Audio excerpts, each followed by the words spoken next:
I was telling you, although government took a lot of effort, made lot of laws, sorry, post independence, with respect to land reforms, but what were the reforms that government put in?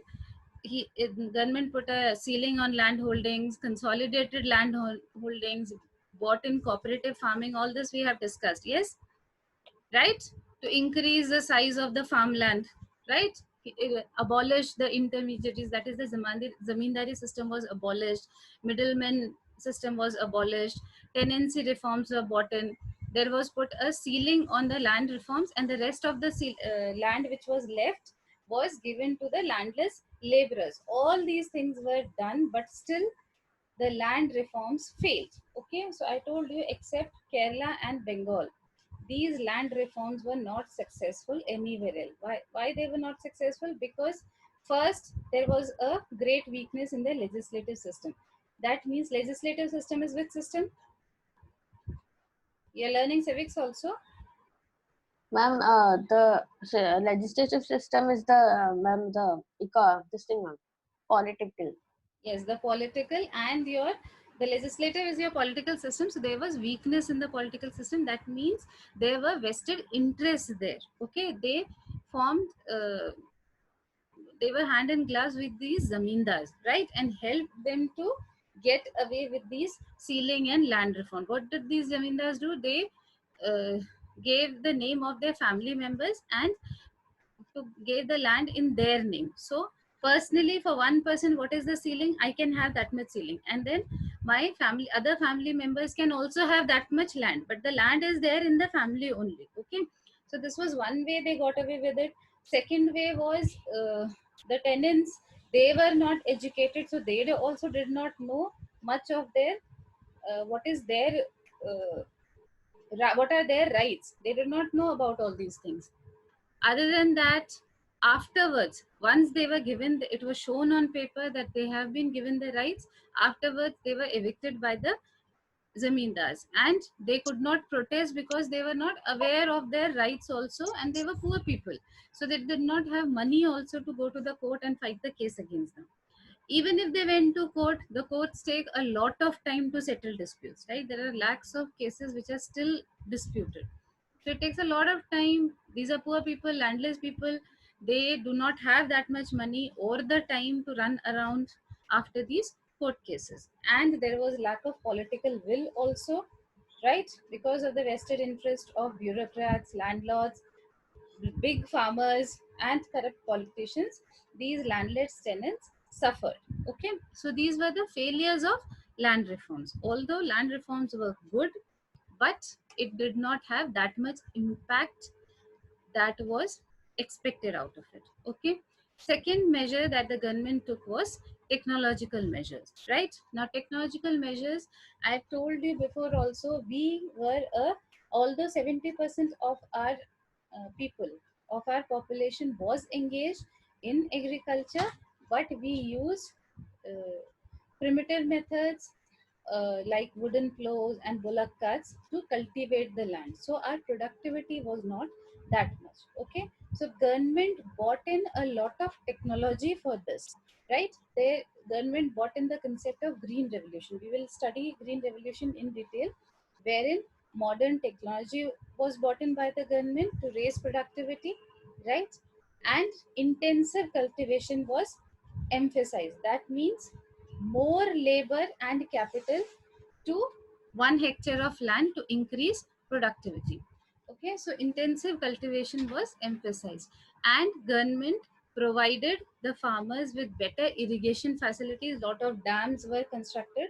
Okay, lot of high yield variety HYV seeds, that is high yielding variety seeds. These are high yielding variety seeds are which increase productivity. Okay, so these were made available, improved agriculture implements were given, chemical fertilizers were provided. So all these was done by the government to increase the productivity of land. Okay, agriculture subsidy policy. Now, what is subsidy? What is subsidy? You can tell me. Yes, Ronak, what is subsidy? Ma'am, grants that are provided without specific return. Without specific return. on a lower rate of interest. Okay, or maybe interest is not charged at all, right? Subsidies means the government provides you with things on lower rate, a very low rate of interest, or Income. without interest. Okay, so government provided inputs to them, like irrigation facilities. When they are provided by the government, what is irrigation? It is availability of water. So government charges money for that. Okay, so what government subsidize these facilities? Subsidize means they gave it to them at a lower rate. Irrigation, fertilizers, power supply, all these was given to the farmers at low rates, at subsidized rate. Okay, new agricultural price policy was brought in. Now what is this new agricultural price policy? This means a minimum support price was set for various crops. A minimum support price is that when a crop is ready for sale, okay, the government decides that this would be the minimum sale price of the crop. Below this, it cannot go, right? Suppose, I'm just giving you an example, it sets the price at 800 per quintal for wheat. So below 800, for that year, the price of wheat will not go. Nobody can buy wheat from the farmer below that rate.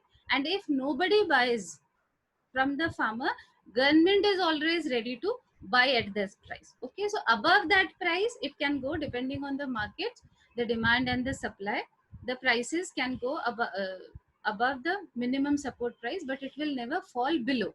And if a farmer is not able to sell his produce, then government buys that produce at this minimum support price. Okay, so for this there was a commission for agricultural cost and prices setup, which decides the price on the basis of average cost of cultivation. What is average cost of cultivation? What the farmer has spent on cultivation. Okay, right? He will spend money on seeds, on fertilizers, on using labor on his land. He's going to spend money on that, right? So what the farmer has spent, what was his cost for cultivation, divided by how much land he has. Okay, so the government takes out, or basically the CACP takes out this average price, and on the basis of that average price they set the minimum cost. Okay, why they use this average price? Because they have to see that the farmers do not incur losses. Okay, so what was their cost in cultivating, their selling price should be more than that. Little bit profit they should get. Yes or no? You have learned profit and loss in maths? Yes or no? In commerce also you must be learning profit and loss, right? Yes, ma'am. Your cost price should be, or maybe your selling price should be greater than cost price. Then only you will incur profit. Yes? Yes or no? What is your profit? SP Yes, minus ma'am. CP. SP Yes, Yes, ma'am. minus ma'am. CP, right? So the same thing you have to apply here also. If the cost price is more for a farmer, he is incurring losses, right? So the government takes into account the average price, average cost price for a farmer, and on its basis it sets the selling price, right? So that a farmer gets profit, little amount of profit, but he gets profit. Okay, so these were this is the agricultural policy that was adopted by the government. This agricultural subsidy, now this is something which is there given in your book, so I have just taken it like that only. The agriculture policy which is given, which the government has adopted, it is still there. They are still giving subsidies to farmers, right? Now this is a debatable issue. Why it is a debatable issue? Why it is a debatable issue? Anybody can think about it. Why Ma'am, giving because subsidies can be a debatable issue? ma'am, because ma'am, because the money we pay for tax is gone away in Yes, subsidy. because what, how the government earns? The government earns through the taxes that we pay, the direct and the indirect taxes that we pay, and through the revenue that they get by giving money on credit. Okay, that is their earning. That is the earning of the government. Now when the government is giving subsidy on anything, government is incurring losses. Yes, if to a normal person or to a normal industry the government is giving, electricity is at 20 rupees per unit, to a farmer if it is giving a 10 rupee per unit, that 10 rupee loss is being taken by the government only. Yes, there is a 10 rupee loss for the government. Yes or no? In subsidies, right? So that makes a huge difference on the budget, because government has to allocate that much money for the budget. Okay, this much we are not going to gain, and which is known as deficit. So their revenue income which they are going to gain comes down, becomes less. Okay, so that is an argument which is against subsidy. Now what are the arguments that are in favor of subsidy? That is, if you give subsidy to a farmer, it will be an incentive for the farmer to adopt modern technology, because modern technology, if he wants to adopt intensive technology, if he wants to adopt, he has to spend money on it, right? These are expensive seeds, these are expensive fertilizers. He needs water, because hyv seeds, that is high yielding variety seed, they need a lot of water, they need a lot of chemical fertilizers and pesticides. All these require money, so these are expensive. So unless he gets a subsidy on these things, he will not be buying them. Okay, so it gives him an incentive, right?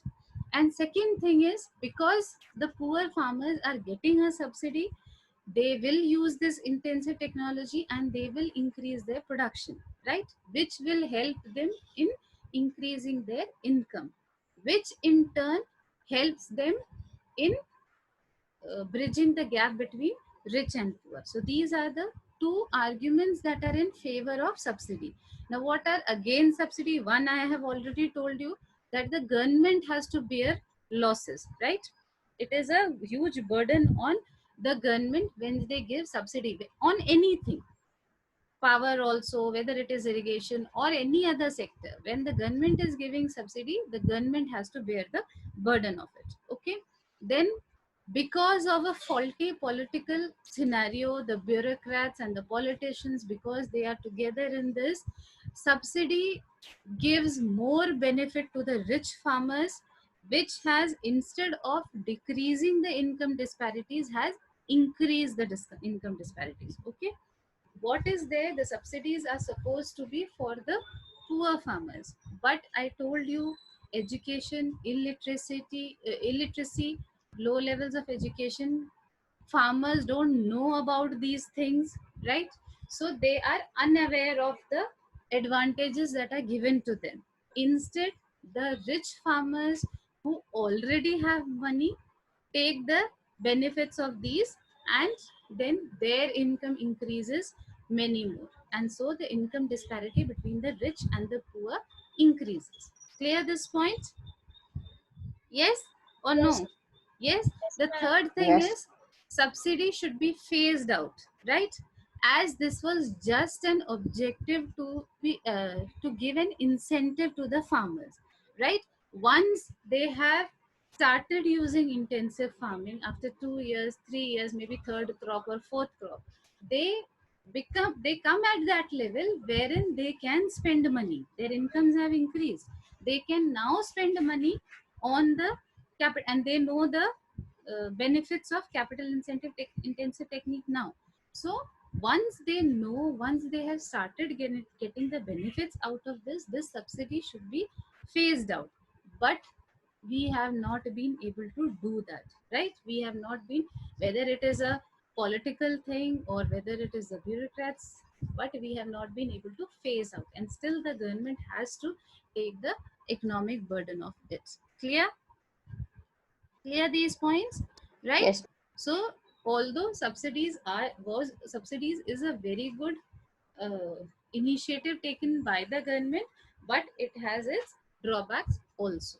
Okay, now the next step that the government took to increase production was institutional credit. Okay, now what is institutional credit? Government set up some specific institutions for agriculture, which will provide credit to the farmers, small and medium farmers, on a low rate of interest or maybe 0% interest. So they have the money to invest in technology. Okay, so what were the steps taken in this regard? First was credit through cooperatives and commercial banks. So And second, this point is very important, nationalization of 14 commercial banks in 1969. Now what is nationalization? Nationalization means that government takes these banks and took these banks under their purview. Okay, these were private banks, so these private banks, 14 private banks were nationalized, right? That means they came directly under the control of government. Okay, so when they came under the control of government, they have to follow the government directives. Okay, and government opened up lot of cooperatives for small rural areas.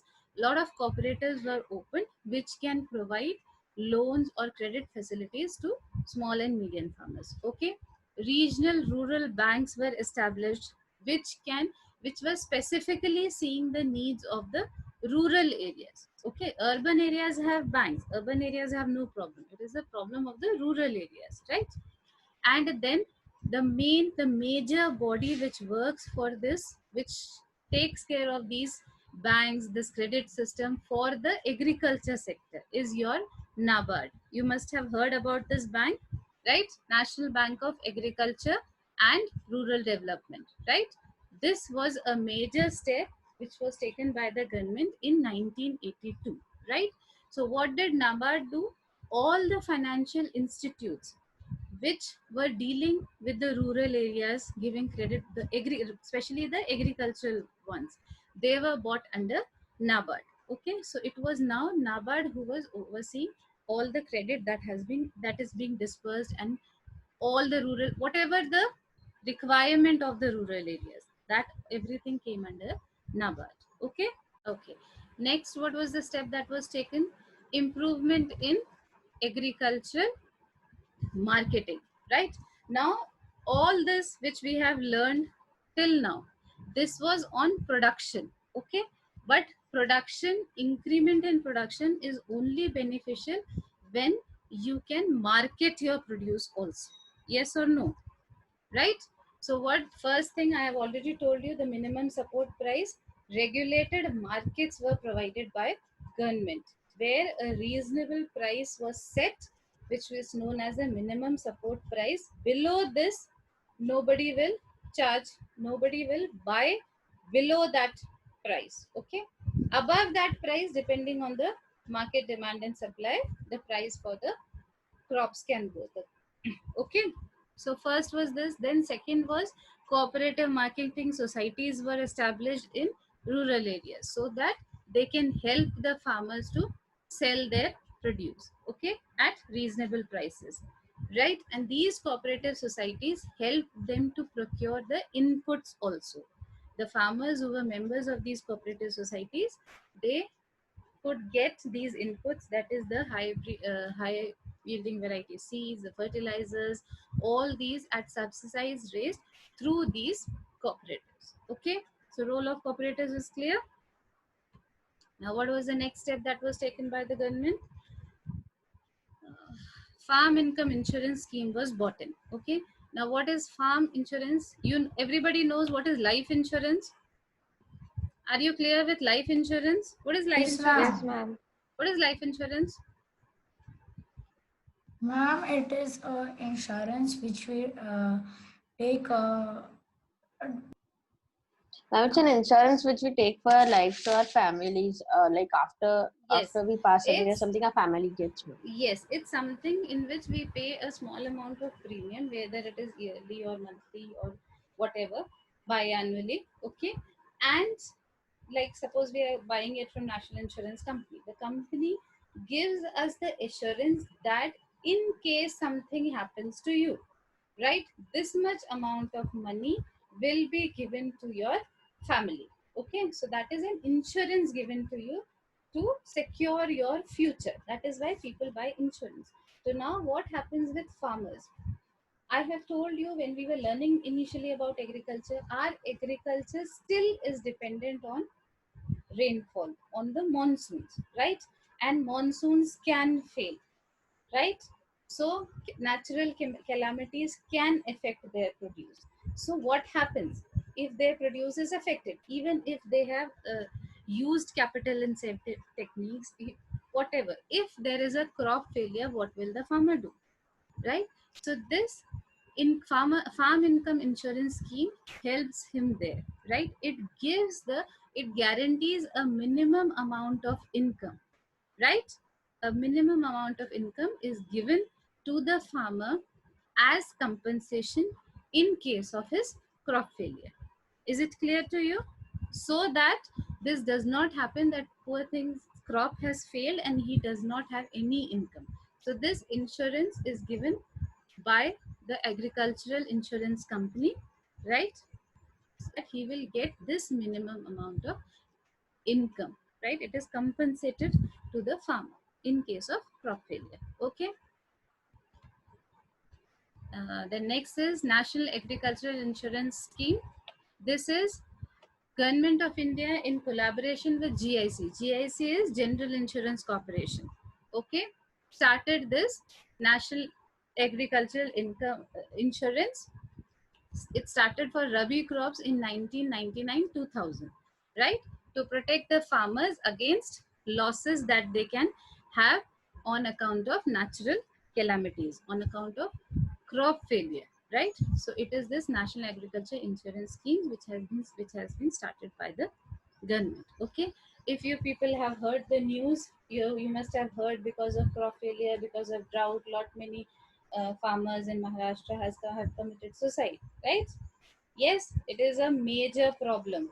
Yes, to combat that problem only, Government of India has come out with this insurance scheme, so that in case of crop failure, the farmers do not have, they have some amount of income after that also. Okay, is it clear? So all the government policies, what the government has done for agriculture is clear to all of, Yes, ma'am. right? Now we are going to start with the major proportion of Indian agriculture, that is the green revolution, right? So I will just introduce the topic to you. How much time is left? 5 minutes, I think. Okay, I will introduce the topic to you. So who can tell me about green revolution? You must have learned about green revolution in geography also. Yeah. No, ma'am, we Yes, learned it in biology. you learned green revolution in biology. Okay, so tell me about green revolution. What you know about green revolution? Yes, who will Ma'am, tell me? green, Melvin, switch on ma- your video. Yes. ma'am, green revolution, ma'am, it's a revolution which was started by some person, ma'am. I don't remember the name, but Okay. it was for growing wheat in our country, ma'am. Wheat and Only for rice. wheat and Ma'am, rice. Okay. Yes, Yes, ma'am. they were the major crops Major. that were taken. Yes. ma'am, Okay. Yes. Yes. ma'am, Yes. green revolution is what we call period of high agricultural technology. High agricultural technology. Yes. Yes. And what else? When did it start? Ma'am, 1950s and 1960s. 1950s and 60s. It started worldwide. When did it start in India? Around 65, 66. Okay. Till that time, governments, although government of things used, see, we have learned these measures were adopted post independence only. Since the starting of the first plan, government put in a lot of effort to increase agricultural production, right?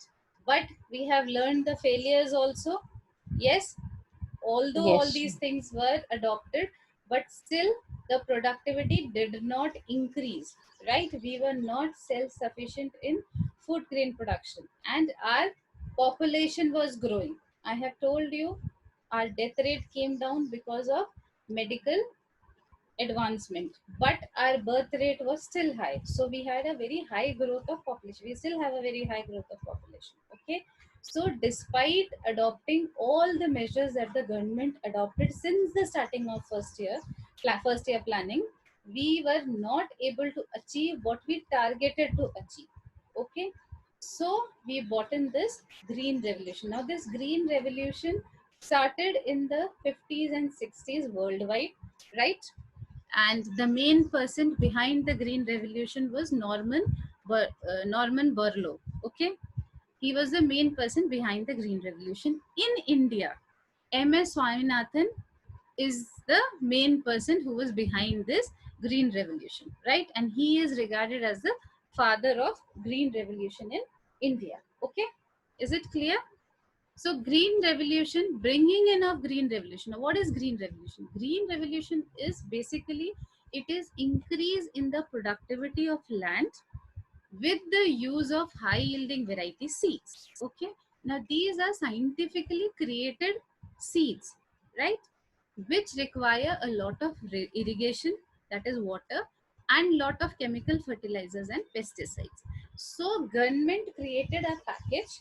It requires a lot of modern technology to be used, right? The government made a package for farmers, right? Initially it started from the those belts which were already had a large, because it's a capital intensive thing, so you need large farmlands to apply, right? So it started with small specific areas, right? Because what did the government see? When they have policies for the entire country, it does not work that way. So as an experiment, on experimental basis, government started with this green revolution with a small part of farms, right? Basically it was restricted to the northern area, large parts of UP, Haryana. These are the agriculture, Punjab, these are the agricultural belts, right? So it was restricted to these areas. When results started coming from these areas, they were extended to other areas. Okay.